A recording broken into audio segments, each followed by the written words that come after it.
தமிழ்நாட்டில் அறிவிக்கப்பட்ட இரவு நேர ஊரடங்கு நேற்று இரவு முதல் நடைமுறைக்கு வந்தது. சென்னையில் 312 இடங்களில் வாகன தணிக்கை மையங்கள் அமைக்கப்பட்டு சோதனைகள் மேற்கொள்ளப்பட்டன. இரவு நேர பணியில் இருப்பவர்களுக்கு அனுமதி அளிப்பதாகவும், மருத்துவ சேவைகளுக்காக பயணிக்கும் நபர்களுக்கு அனுமதி வழங்குவதாகவும் காவல்துறையினர் தெரிவித்தனர்.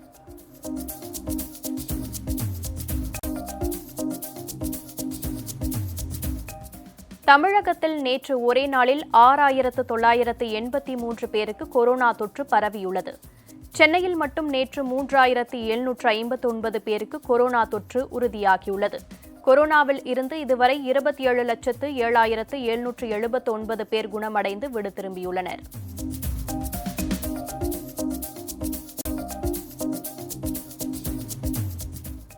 இத்தாலியிலிருந்து பஞ்சாப் மாநிலம் அமிர்தசரஸிற்கு வந்த விமானத்தில் பயணித்தவர்களில் 125 பேருக்கு கொரோனா தொற்று உறுதியாகியுள்ளதாக விமான நிலைய அதிகாரிகள் தெரிவித்துள்ளனர்.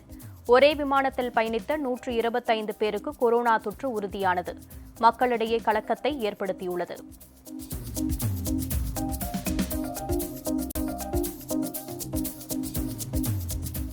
பஞ்சாப் பயணத்தின் போது பிரதமரின் பாதுகாப்பில் ஏற்பட்ட குறைபாடு குறித்து விசாரணை நடத்த மத்திய உள்துறை அமைச்சகம் உயர்மட்ட குழு அமைத்துள்ளது.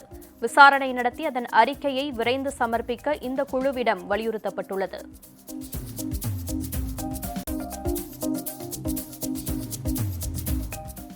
சமவெளி பகுதியில் மட்டுமே விளையக்கூடிய கோதுமை பயிரை குளிர் பிரதேசமான ஊட்டியில் விளைவித்து விவசாயிகள் சாதனை படைத்துள்ளனர். குறைந்த செலவில் 110 நாட்களில் சாகுபடி செய்யப்பட்டுள்ள இந்த கோதுமை அதிக நோய் எதிர்ப்பு சக்தி கொண்டதுடன் நீரிழிவு நோயால் பாதிக்கப்பட்டவர்களுக்கு சிறந்த உணவாகவும் இருப்பதாக விவசாயிகள் தெரிவிக்கின்றனர்.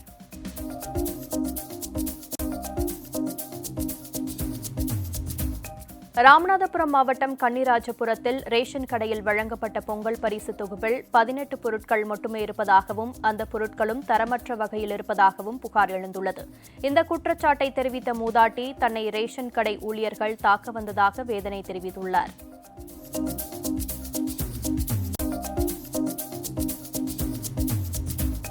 கொலம்பியாவில் நடைபெற்ற கருப்பு வெள்ளை திருவிழாவில் கொண்டாட்டங்கள் களை கட்டின.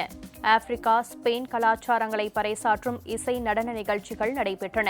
சமத்துவத்தை வலியுறுத்தும் வகையில் நடைபெற்ற இந்த பாரம்பரிய நிகழ்ச்சியை ஏராளமான பொதுமக்கள் கண்டுகளித்தனர்.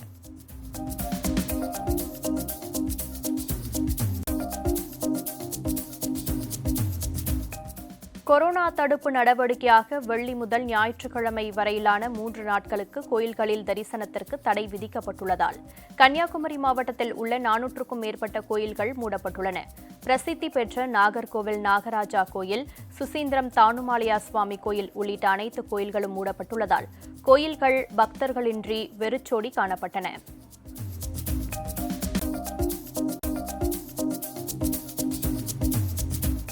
ராமேஸ்வரம் ராமநாத சுவாமி திருக்கோயில் மூடப்பட்டுள்ளதால் பக்தர்கள் கோயில் வாசலிலேயே நின்று சாமி தரிசனம் செய்தனர். கொரோனா தடுப்பு நடவடிக்கையாக வெள்ளி முதல் ஞாயிற்றுக்கிழமை வரையிலான 3 நாட்களுக்கு கோயில்களில் தரிசனத்திற்கு தடை விதிக்கப்பட்டுள்ளது. இதனால் ராமநாத சுவாமி திருக்கோயில் மூடப்பட்டு பக்தர்கள் அனுமதிக்கப்படவில்லை.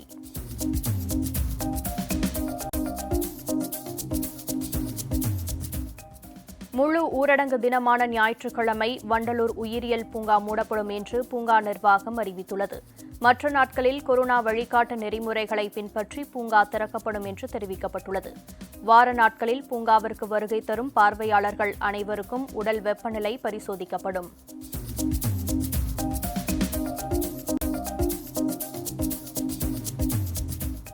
சிவகங்கை மாவட்டம் காரைக்குடியில் பள்ளி கல்லூரி மாணவிகளின் முன் பைக் சாகசத்தில் ஈடுபட்ட இளைஞர்களை போலீசார் தேடி வருகின்றனர். காரைக்குடி அழகப்பா கல்லூரி சாலையில் இருசக்கர வாகனத்தில் வந்த 2 இளைஞர்கள் அங்கு நின்று கொண்டிருந்த பள்ளி கல்லூரி மாணவிகள் முன் பைக் சாகசத்தில் ஈடுபட்டனர். தகவல் அறிந்த போலீசார் அந்த இளைஞர்களை தேடி வருகின்றனர்.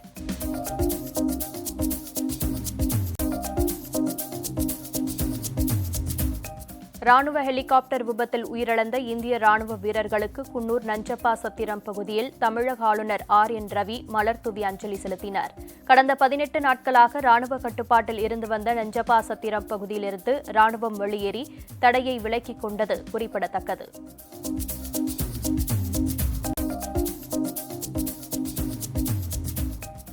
மதுரை மீனாட்சியம்மன் கோயில் நடை மூடப்பட்டுள்ளதால் வாசலில் நின்று பக்தர்கள் சுவாமி தரிசனம் செய்தனர்.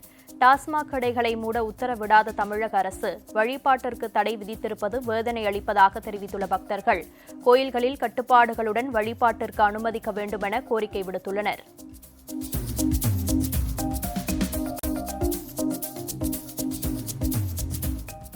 பொங்கல் பண்டிகைக்கு தயார் செய்யப்பட்ட உருண்டை வெல்லத்தின் விற்பனை ஊரடங்கால் கடுமையாக பாதிக்கப்படும் நிலை உள்ளதாக உற்பத்தியாளர்கள் கவலை தெரிவித்துள்ளனர். இதனால் அரசு வெல்லத்தை கொள்முதல் செய்ய வேண்டும் என கோரிக்கை விடுத்துள்ளனர்.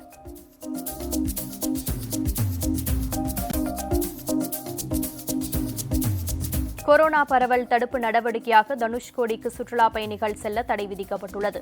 ராமேஸ்வரம் வரும் சுற்றுலாப் பயணிகள் தனுஷ்கோடி அரிச்சல்முனை பகுதிக்கு செல்வது வழக்கம். இதனை தடுக்க முன்னெச்சரிக்கை நடவடிக்கையாக தனுஷ்கோடிக்கு சுற்றுலாப் பயணிகள் செல்ல தடை விதிக்கப்பட்டுள்ளது. புதுரோடு பகுதியில் தடுப்புகள் அமைத்து போலீசார் கண்காணிப்பில் ஈடுபட்டுள்ளனர்.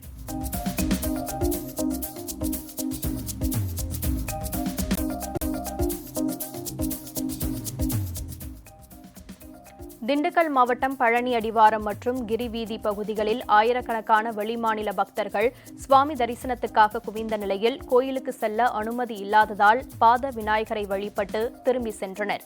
வார இறுதி நாட்களில் வழிபாட்டிற்கு அனுமதி இல்லை என்ற அரசின் உத்தரவு பெரும் வருத்தத்தை அளிப்பதாக அவர்கள் தெரிவித்தனர்.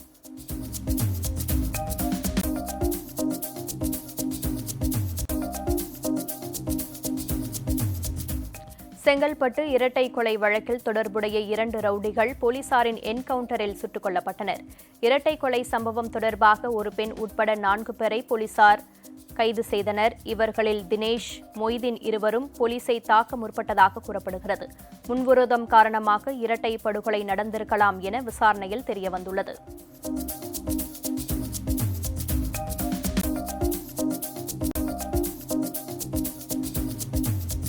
கொரோனா தடுப்பு நடவடிக்கையாக வழிபாட்டு தலங்களை மூட தமிழக அரசு உத்தரவிட்டதை அடுத்து உலக புகழ்பெற்ற நாகூர் தர்கா மற்றும் வேளாங்கண்ணியில் பக்தர்கள் இரவோடு இரவாக வெளியேற்றப்பட்டனர்.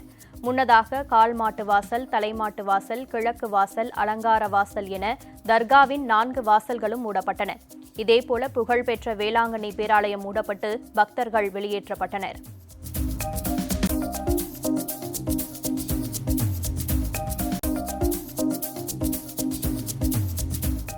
கொரோனா தடுப்பு நடவடிக்கையாக மதுரையில் வழிபாட்டு தலங்கள் மூடப்பட்டுள்ளன. மதுரை மீனாட்சியம்மன் கோயில் நடை மூடப்பட்டுள்ளதால் வாசலில் நின்று பக்தர்கள் சுவாமி தரிசனம் செய்தனர். டாஸ்மாக் கடைகளை மூட உத்தரவிடாத தமிழக அரசு வழிபாட்டிற்கு தடை விதித்திருப்பது வேதனை அளிப்பதாக பக்தர்கள் தெரிவித்தனர். கோயில்களில் கட்டுப்பாடுகளுடன் வழிபாட்டிற்கு அனுமதிக்க வேண்டுமென கோரிக்கை விடுத்துள்ளனர்.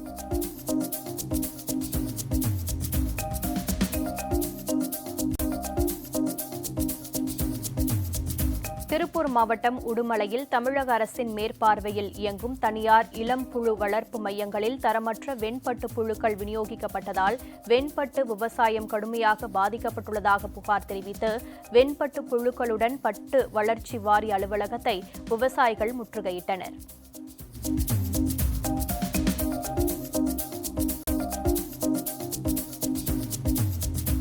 5 மாநில சட்டப்பேரவை தேர்தலை நடத்துவது தொடர்பாக மத்திய சுகாதாரத்துறை செயலாளர் உள்ளிட்டோருடன் இந்திய தேர்தல் ஆணையம் ஆலோசனை நடத்தியது. இதனையடுத்து தேர்தலுக்கான அறிவிப்பு அடுத்த சில நாட்களில் வெளியாகலாம் என கருதப்படுகிறது. தேர்தல் நடைபெறவுள்ள மாநிலங்களின் தற்போதைய கொரோனா நிலவரம் குறித்து மத்திய சுகாதாரத்துறை செயலாளர் திரு ராஜேஷ் பூஷன் எய்ம்ஸ் இயக்குநர் மற்றும் மருத்துவ நிபுணர்களிடம் திரு சுஷில் சந்திரா கேட்டறிந்தார்.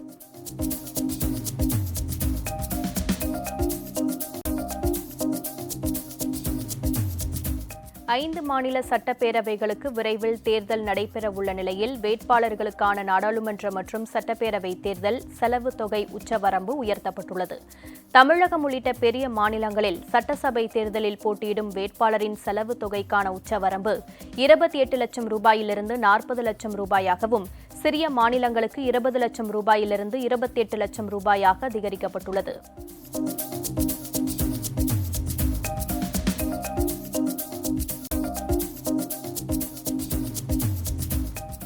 பாகிஸ்தான் தலைமையில் நடைபெறும் சார்க் மாநாட்டில் பங்கேற்கும் பேச்சுக்கே இடமில்லை என இந்தியா திட்டவட்டமாக தெரிவித்துள்ளது. சார்க் அமைப்பு மாநாட்டில் கலந்து கொள்ளாமல் புறக்கணித்து வருவதன் மூலம் அந்த அமைப்பை செயலிழக்க செய்ய இந்தியா முயல்வதாக பாகிஸ்தான் குற்றம் சாட்டியுள்ளது குறிப்பிடத்தக்கது.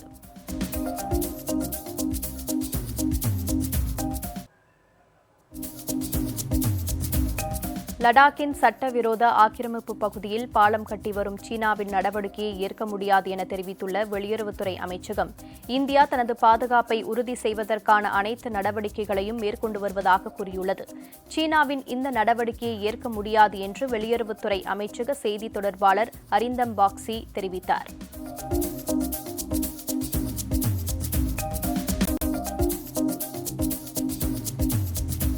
தங்கம் விலை கிராமுக்கு 14 ரூபாய் குறைந்து சவரனுக்கு 112 ரூபாய் சரிந்துள்ளது. சென்னையில் 22 கேரட் ஆபரண தங்கம் 1 கிராம் 4486 ரூபாய்க்கும், ஒரு சவரன் 35,888 ரூபாய்க்கும் விற்பனை செய்யப்படுகிறது. வெள்ளி 1 கிராம் 64 ரூபாய் 50 காசுக்கும், 1 கிலோ 64,500 ரூபாய்க்கும் விற்பனை செய்யப்படுகிறது.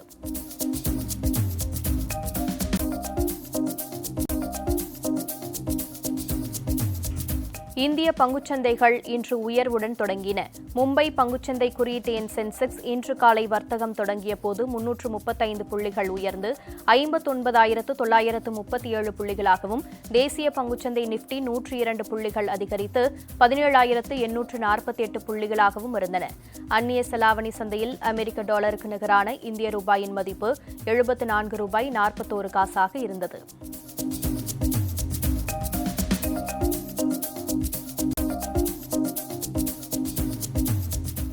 கொரோனா தடை உத்தரவு காரணமாக தஞ்சை மாவட்டத்தில் அனைத்து வழிபாட்டு தலங்களும் மூடப்பட்டன. குறிப்பாக தஞ்சை பெரிய கோயில் சுவாமி தரிசனத்திற்கு பக்தர்கள் அனுமதிக்கப்படவில்லை. எனவே வெளியூரிலிருந்து வந்திருந்த பக்தர்கள் கோயில் வாசலில் நின்று சுவாமி தரிசனம் செய்து திரும்பிச் சென்றனர்.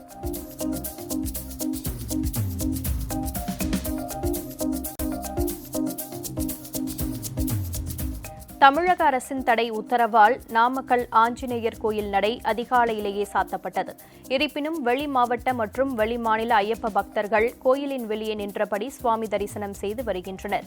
திருச்செங்கோடு அர்த்தநாரீஸ்வரர் திருக்கோயில், ராசிபுரம் கைலாசநாதர் திருக்கோயில், நித்திய சுமங்கலி மாரியம்மன் கோயில் உள்ளிட்ட அனைத்து கோயில்களும் மூடப்பட்டுள்ளன.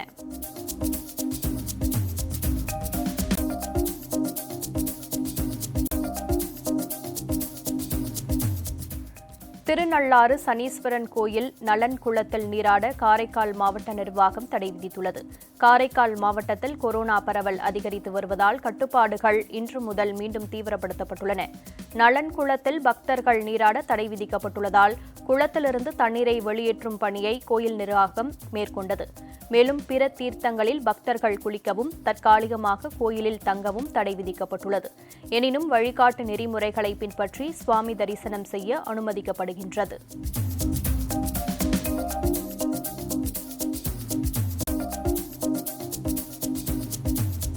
ஜம்மு காஷ்மீரின் புட்காம் மாவட்டத்தில் 3 தீவிரவாதிகள் பாதுகாப்பு படையினரால் சுட்டுக் கொல்லப்பட்டனர். புட்காம் மாவட்டத்தில் உள்ள சோல்வா சதுரா பகுதியில் தீவிரவாதிகள் ஊடுருவி உள்ளதாக ரகசிய தகவல் கிடைத்ததால் அங்கு விரைந்த வீரர்கள் தீவிர தேடுதல் வேட்டையில் ஈடுபட்டனர். தீவிரவாதிகளை சுற்றி வளைத்த வீரர்கள் அவர்களை சரணடையும்படி எச்சரித்தனர். ஆனால் அவர்கள் வீரர்கள் மீது தாக்குதல் நடத்தினர். வீரர்கள் நடத்திய பதில் தாக்குதலில் 3 தீவிரவாதிகள் சுட்டுக் கொல்லப்பட்டனர்.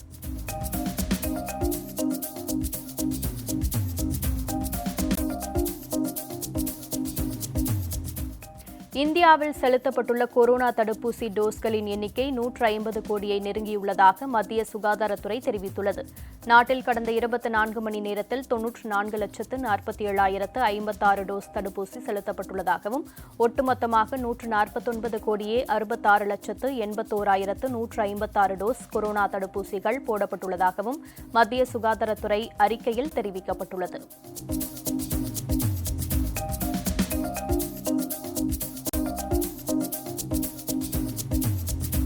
உத்தரப்பிரதேசத்தின் அயோத்தி அருகே நள்ளிரவில் நிலநடுக்கம் ஏற்பட்டது. இந்த நிலநடுக்கமானது ரிக்டர் அளவில் 4.3 பதிவாகியுள்ளது.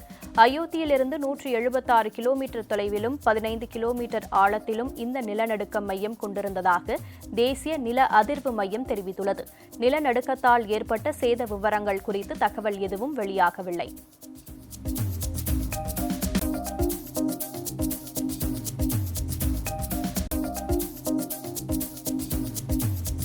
கேரள முதலமைச்சர் திரு பினராயி விஜயன் வரும் 15ஆம் தேதி அமெரிக்கா செல்கிறார். மருத்துவ பரிசோதனை மற்றும் சிகிச்சைக்காக அமெரிக்கா செல்லும் அவர் சிகிச்சை முடிந்து வரும் 29ஆம் தேதி நாடு திரும்புகிறார். இந்த பயணத்தில் திரு பினராயி விஜயனின் மனைவியும் அவரது உதவியாளரும் உடன் செல்கின்றனர். முதலமைச்சரின் பயண செலவினங்களை கேரள மாநில அரசு ஏற்கும் என தலைமை செயலாளர் அறிவித்துள்ளார்.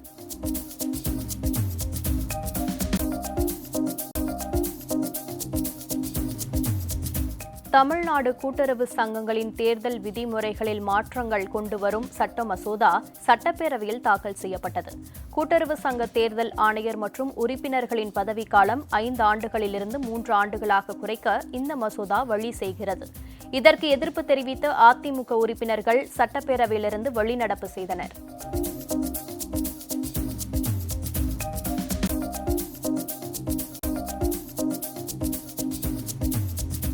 பஞ்சாபிலிருந்து உயிருடன் திரும்பியதற்கு உங்கள் முதலமைச்சருக்கு நன்றி என்பது போன்ற கருத்தை பிரதமர் திரு மோடி கூறியிருக்கக்கூடாது என ராஜஸ்தான் முதலமைச்சரும் காங்கிரஸ் மூத்த தலைவருமான திரு அசோக் கெலாட் அறிவித்துள்ளார்.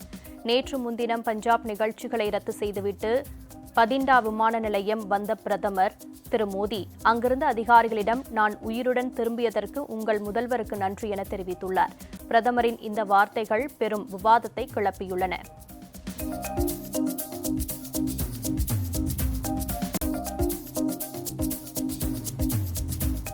அகில இந்திய மருத்துவ மேற்படிப்பு ஒதுக்கீட்டில் ஓபிசி பிரிவினருக்கு 27% இடஒதுக்கீட்டையும், பொருளாதாரத்தில் பின்தங்கிய முற்பட்ட வகுப்பினருக்கு 10% இடஒதுக்கீட்டையும் உச்சநீதிமன்றம் உறுதி செய்தது. கடந்த ஆண்டைப் போலவே மருத்துவ முதுநிலை படிப்பு கலந்தாய்வை நடத்தவும் உச்சநீதிமன்றம் அனுமதி அளித்துள்ளது.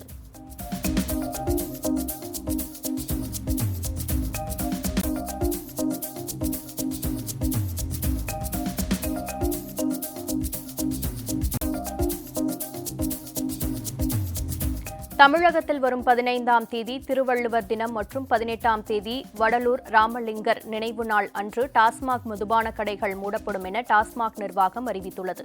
அதேபோல் வரும் 26ஆம் தேதி குடியரசு தினத்தன்று டாஸ்மாக் கடைகள் மூடப்படும் என தெரிவிக்கப்பட்டுள்ளது.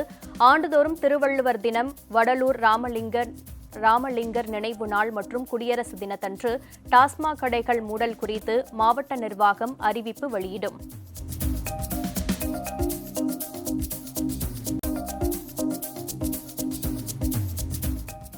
ஃபேண்டசி திரைப்படத்தில் கடல் கன்னியாக நடிகை ஆண்ட்ரியா நடிக்கிறார்.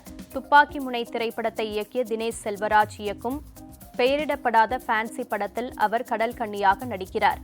இந்தியாவில் எடுக்கப்படும் முதல் கடல் கன்னி திரைப்படம் இதுவாகும்.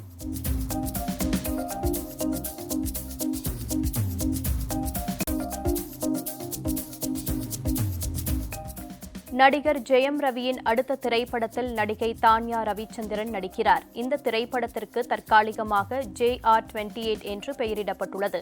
ஆக்ஷன் த்ரில்லர் கதையாக உருவாகும் இந்த திரைப்படத்தில் ஜெயம் ரவி கேங்ஸ்டர் கதாபாத்திரத்தில் நடிக்கிறார்.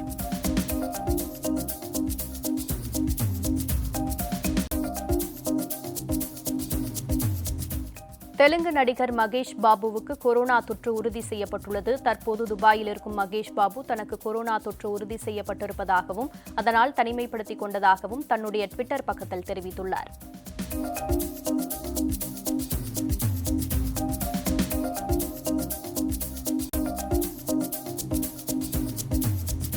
பார்த்திபன் நடிப்பில் வெளியாகி ரசிகர்களை பெரிதும் கவர்ந்த அழகி படத்தை பற்றி இயக்குநர் தங்கர் பச்சான் நிகழ்ச்சியாக கூறியிருக்கிறார். இப்படம் வெளியாகி 20 வருடங்கள் ஆகியிருக்கும் நிலையில் இயக்குநர் தங்கர் பச்சான் தங்கரின் அழகிக்கு வயது 20 என்று தனது சமூக வலைதள பக்கத்தில் நிகழ்ச்சியாக பதிவு செய்திருக்கிறார்.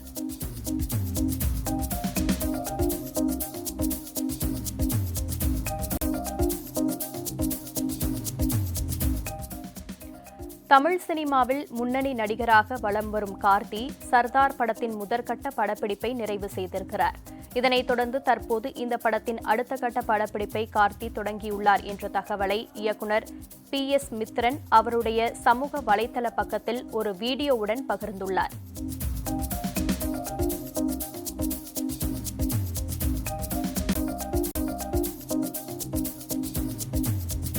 தொழிலாளர் நல சட்டங்களை கராராக அமல்படுத்த கோரி ராமநாதபுரத்தில் டாஸ்மாக் தொழிலாளர் சங்கம் சார்பில் ஆர்ப்பாட்டம் நடைபெற்றது.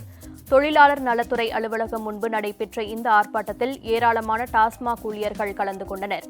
குறைந்தபட்ச ஊதிய நிர்ணயம் செய்ய வேண்டும், 8 மணி நேர வேலை நிர்ணயிக்க வேண்டும், பணி நிரந்தரம் செய்ய வேண்டும், தொழிலாளர் நல சட்டங்களை அமல்படுத்த வேண்டும் உள்ளிட்ட கோரிக்கைகளை வலியுறுத்தினர்.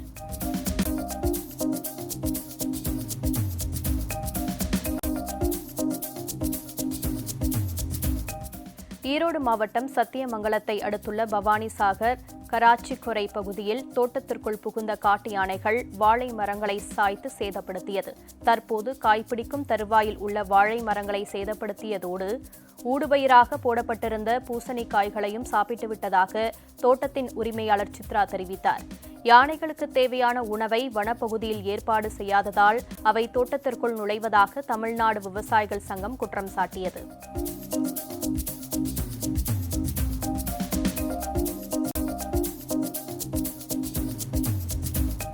அம்மா உணவகங்களை மூடும் எண்ணம் தமிழக அரசுக்கு இல்லை என முதலமைச்சர் திரு ஸ்டாலின் சட்டப்பேரவையில் தெரிவித்துள்ளார். சட்டப்பேரவையில் ஆளுநர் உரைக்கு நன்றி தெரிவிக்கும் தீர்மானத்தின் மீதான விவாதத்திற்கு பதிலளித்து பேசிய அவர், அம்மா உணவகங்கள் மூடப்படாது என தெரிவித்தார்.